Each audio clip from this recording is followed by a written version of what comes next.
A couple of days ago, MSNBC ran a segment where they talked about the fact that the United States of America could end up being the next entity that Donald Trump bankrupts.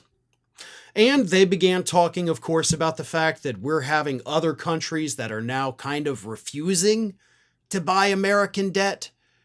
We have other countries like China, who holds a lot of our debt. They're now saying that there's simply no market for U.S. goods in China, and we'll just move on.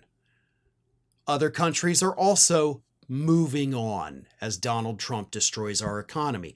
Interest in T-bills has gone way down. By interest, I mean the purchasing of it.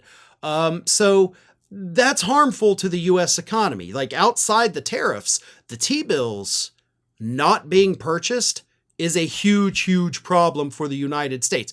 That's basically buying our debt so that we then have the money to be able to, function. So big problem there. Donald Trump is, of course, tanking the U.S. economy because of his ass-backwards policies.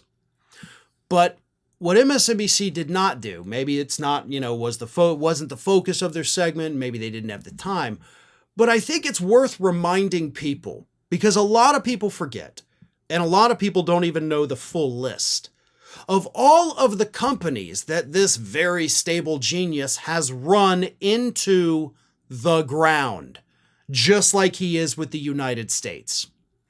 So I had to do a lot of digging because apparently you can't find just a full list of these. You got to find, pieces here, pieces there from various articles. So I took my time, I did my homework, and ladies and gentlemen, I am proud to present to you a slightly incomplete, because I did leave some off just for time purposes, but here are the companies that Donald Trump has had his name on, that he has started, that he has also destroyed. The bankruptcies, and that is different from the failed business ventures, but the bankruptcies include Trump Taj Mahal, Trump Castle Hotel and Casino, Trump Plaza Casino, Trump Plaza Hotel, Trump Hotels and Casino Resorts, and Trump Entertainment Resorts. So before I continue, I think it's very important to understand what these business ventures all are. These are all hotels. Some of them, of course, hotels and casinos, but hotels is his thing. Like, that is his baby. Come, stay in my place. I have a resort. And he has more bankruptcies than he has active resorts today.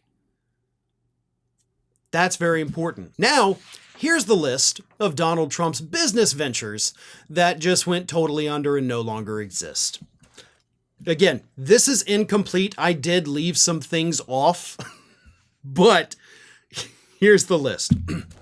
Trump Steaks, Trump News Media, The Trump Network, Trump University, Trump Magazine, Trump The Game, Trump Mortgage, Trump Vodka, Trump Airlines, Trump Cologne, Trump Water, Trump Wine, Trump Tower Tampa. Now, I don't know if you noticed a pattern with all of those things that I mentioned, both with the bankruptcies and the failed business ventures. What do they all have in the front? Like, what's literally the first word of every single thing I just read to you? Trump. He thinks he is the brand. He thinks everybody has always loved him. This list of failed business ventures is longer than his list, by far, of successful business ventures. I mean, you can also add to that Turnberry over in Scotland. That one's not doing well. Trump Hotel in Las Vegas. I'll just tell you anecdotally, 2 weeks ago, I was in Las Vegas, which is when I had to record in front of that horrible curtain that apparently everybody hated.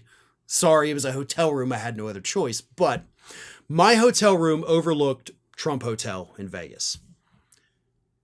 I have never seen fewer cars at any hotel in Las Vegas ever. At one point, I counted the cars in their parking lot next to it. There were 17. 17.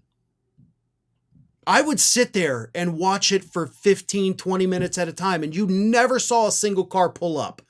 And if you've ever been to any hotel or casino in Vegas, If you go stand outside, there is nonstop cars coming and going all the time. Not one. You could watch for 30 minutes and not see a single car outside his hotel in Vegas. Again, that's anecdotal, but I did it. That's research. But the point is this. Donald Trump is clearly not a good businessman. The only thing that has kept him afloat is the real estate in New York City. That is a city where real estate is expensive, and it's typically always in demand. So that is what has kept him afloat. Everything else has been an utter disaster, and now he has brought that disaster back to the White House. So to sum it all up, I agree with MSNBC that given Trump's business history, it's more likely than not that he will destroy the economy of the United States, because he has done it time and time again with business venture after business venture. Thanks for watching today, everybody. And don't forget, if you're not already, please do subscribe to this channel. We have fresh content going up every single day, and I would really hate for you to miss out on that. And speaking of missing out, if you're not following me across all other social media outlets, then get on it. You can follow the links in the description of this video.